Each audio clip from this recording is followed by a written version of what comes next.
comment cela peut être utile lorsque uniquement des fragments de cette œuvre ont été découverts. En fait, c'est vrai, le livre du Zohar a été écrit dans de nombreux volumes, peut-être des centaines de livres. Il dit que les chameaux étaient surchargés par ces livres et qu'ils ne pouvaient le transporter.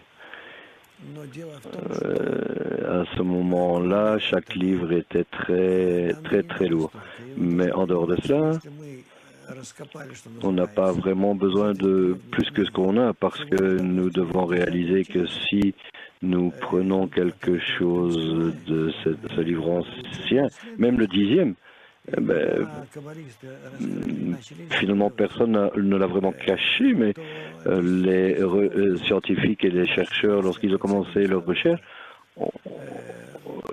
il y a plusieurs siècles, au XIe siècle, ils ont découvert qu'ils n'avaient rien perdu là, parce que le livre du Zohar amène la personne à une perception correcte du Créateur. Plus tard, une personne va en elle-même, pas d'elle-même, pour découvrir ce que son âme essaie de lui enseigner. Ce qui est écrit ou pas écrit dans le livre qui est en face de toi, tu l'écris par toi-même, dans ton cœur, sur ton désir corrigé. Donc il n'y a pas besoin de connaître ce commentaire si finalement on ne comprend pas ces mots. Si je reçois des formes supérieures, on n'a pas besoin de tous ces commentaires. Ceux qui étudient de nouveaux livres ne connaissent pas cette définition, peu importe ce qu'ils savent ou ne connaissent pas. Ce qui est important, c'est leur aspiration à la connaissance, et cela éveille une force spécifique qui est appelée la force du Zohar.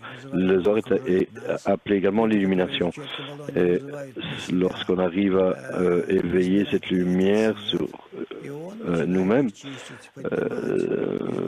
et que ces 10 éveillent cette lumière sur eux, et comment cela commence à les élever jusqu'à des états où ils commencent à